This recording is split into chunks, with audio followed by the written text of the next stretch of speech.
नमस्कार मित्रांनो, आज आमच्या आईची जत्रा आहे, लक्ष्मी आईची जत्रा आहे. आणि आज चिकन ते सगळं चांगलं लागतंय आम्हाला.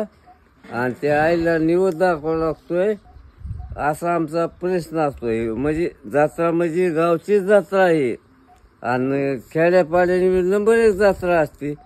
मग त्यामुळे मटण चिकन कुणी बकरे कापते, कुणी कोंबडे कापते. काय काय आणलंय हो? हा, काय काय आणलंय? हे काय चिकन आणलंय. आणि बाकीचं सामान? बाकी सामान नारळ, तांबडा, वटीचं सामान, त्याला काय नारळ. अगं त्याला काय 5 मिनिटात घेऊन येतो. म्हणजे 50 अंड कालच तुमच्या हवाली केलंय. त्या 50 आणि अंड्यात चिकन काय किती आणलंय? येतं? चिकन किती आणलंय? पावशेर. पावशेर नाही, हा. हे कोंबड हिचलच नेलेलं आहे मी. आणि अंडे नेले आणि कोंबडं नेलं. आणि हा, कोंबडं मग? इतकंच पडलं काय? तुला बघितलं नाही कोंबड? आम्ही कशाला बाबा घरात निवदा करीते? मी कोंबडं नेलं तुम्ही मधलं. हा, आणि इतकंच कस काय पडलं कोंबडं? हे 1 किलो 1.5 किलो नाही. अहो कोंबडं कशाला न्यायचं तुम्ही? काय चाललं नेलं मग माझं तुम्हाला बोलून कालच नेलं. पाठीभर अंडे दिले ना मी. आजच्या सामान पाठीभर अंडे काली काय दिले तेवढ्या सामानात म्हणलं होतं तेवढ्या अंड्याच्या पैशात तेवढं सामान तेवढं दिलं. सामान येतं का ग? अहो तुम्ही काहीच आणलं नाही ना, आता कशी करायची पहिला जत्रा? भाव काय होता आणि आताचा काय भाव आहे हे तुला माहिती आहे का?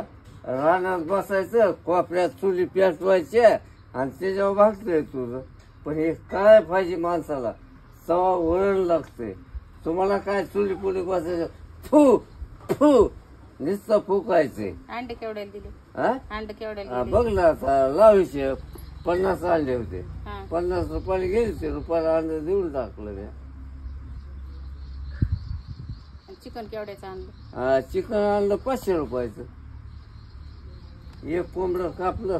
आणि आता सामान आपल्याला तुम्हाला तर त्यातच पैसे घालावं लागले मग मग वाटतं. आता तू पैसे वरून मला किती द्यावं लागते ना?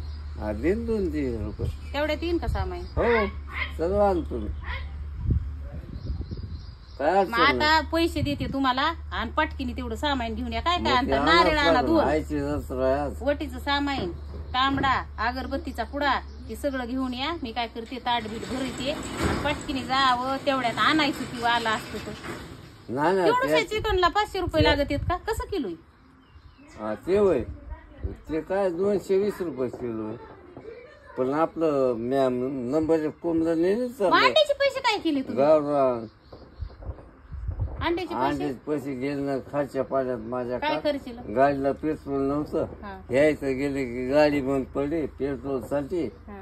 मग म्हणलं जाऊ दे, आहेत पैसे आपल्या पैसे. कोंबडं इकलं आणि चिकन आणलं. आणि मग पुन्हा कोंबडं नेलं मी इथून. तुला माहिती इकलं गावात वाटतं. हा, आणि मी गावात. घरात निवड हे करते आणि कोंबड्या ओरडत होत्या तेव्हा मला वाटलं की मांजर भिंजर आलं काय. मग बोका नाही, घुसला होता काय की तेव्हा घरात. बिंदास म्हणलं माझं घरचं कोंबडं न्यायला काय आपल्याला अडचण? कोंबडं नेलं तिकडं इकलं, पेट्रोल टाकलं आणि चिकन 500 रुपयाचं हिवडूस घेऊन आला. तितके मोठे अंडे बी काल नेले आणि गाडीत बी पेट्रोल टाकलं आणि तुमच्या तोंडात बी थोडस काहीतरी टाकलं वाटतं. हा, तू होती त्या तुमचं कोपऱ्यात. पेट्रोल भागलं ते गाडीचं. तुम्ही बराबर करता. तू होती त्या कोपऱ्यात. तुम्ही काटा काढायला नंबर 1 तुला हलवायचं नाही काय नाही. हळूच कुलूप उघडलं आणि तिथून घेतलं कोंबडं.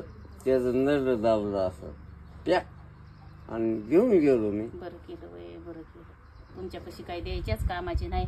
तेवढ्या अंड्यामध्ये मी म्हणलं होतं सगळं सामान घेऊन या. त्यांनी कोंबडं बी नेलं आणि पुन्हा त्यांना अजून सामानाला पैसे पाहिजेत आणि चिकन घेऊन आली आहे. दमा उभा राहा, मी पैसे देते पटकीने सामान घेऊन. आणि पैसे